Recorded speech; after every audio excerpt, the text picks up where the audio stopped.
जय जगन्नाथ। ओडिशा माटीर दुई विप्लवी सिंह सुभाष और सुरेंद्र। ओडिशा माटीर दुई किंबदंती पुरुष जनवरी मास 23 तारिख में जन्मग्रहण करते। से दुई विप्लवी और स्वाधीन चेता महापुरुष थे सुभाष बोस और वीर सुरेंद्र साय। सुभाष बोस 1897 मसीहा जनवरी 23 तारिख में ओडिशार पुराना राजधानी कटक को पूत पवित्र करी पिता जानकीनाथ और माता प्रभादेवी को कलमंडन करथिया बेले विप्लवी सुरेंद्र साय 1809 मसीहा जनवरी 23 तारिख में पिता धर्म सिंह और माता रेवती देवी को कलमंडन करते। सुभाष बोस उपरे गुरु बेणीमाधव गभीर प्रभाव तांकु मनीष परी मनीषटीए गढ़ी तोड़ीला। विवेकानंद और रामकृष्ण प्रभाव में प्रभावित हो से उपलब्धि करथिले गेरुआ पोशाक परिधान करुथिबा तथा कथित साधुवर्ग प्रकृत साधु नुहंती। पिलाटे दिनरु विप्लव नेता सुभाष थिले स्पष्टवादी। गांधीजी अहिंसा नीति से सहमति नथिले। से कहूथिले मागिले भिक मिले मात्र निजर न्याय्य दाबी तथा स्वाधीनता आमर जन्मगत अधिकार जहाँ को पाया से देशवासी आह्वान कही हे देशवासी तुम्हें देश रक्त दियो मु तुमको स्वाधीनता देवी। गांधीजी यहीपरी मतपार्थक्य थिबा सत्वे मध्य जातिर पिता तांको संबंध में टिप्पणी दे कही नेताजी देश प्रेमर पटांतर नहीं। विशिष्ट राष्ट्रनैतिज्ञ राधाकृष्णन कही सुभाष देशप्रेम थिला गभीर। देशप्रेमी श्री दिलीप कुमार राय लिखिले नेताजी भारतीय स्वराज्य को निकटतर करथिले।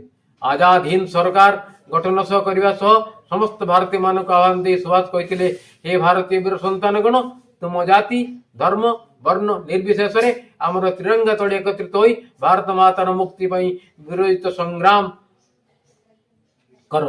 अन्य पक्षरे सुरेंद्र साय निज माँ माटीर स्वाधीनता सह भारतर स्वाधीनता संग्राम में निजक सामिल करी निजर कार्य दाबी तथा संबलपुर सिंहासन पर छत्रपति शिवाजी नीति अनुसरण करी एक शक्तिशाली सेनाबाहिनी संगठन और 12 पहाड़ पर्वतर दुर्गर अस्त्र शस्त्र धरी गरिला युद्ध करी इंग्रेज मान निद हजाई देथिले।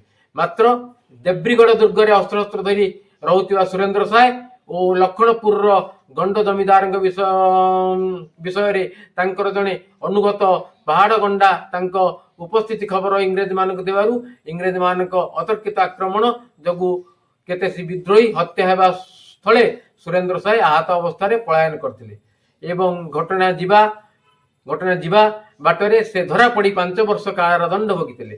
मात्र से समय 1857 मसीह सिपाही विद्रोह हेबा फल सिपाही माने बंदी मान को हजारीबाग जेल भांगी खलास करथिले। किंतु सुरेंद्र साय सिपाही मान न जाई निजर मातृभूमि संबलपुर को प्रत्यावर्तन करी इंग्रेज मान कबलरू मुक्ति करने बद्धपरिकर होते एवं गरिला युद्ध करी सुरेंद्र साय इंग्रेज मान को व्यतिव्यस्त करने सह निद हजाई देते।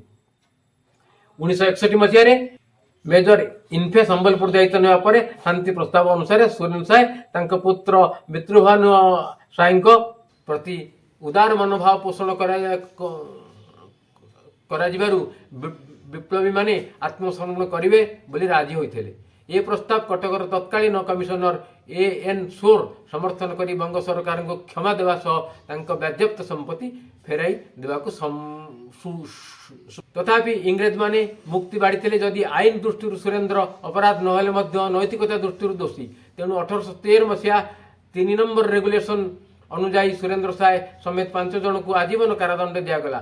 सुरेंद्र साय बंदी जीवन बिताई अमीरगढ़ जेल में 90 वर्ष बयस 1884 मसीहा फेब्रुआरी 23 तारिख में शोष निश्वास त्याग करते।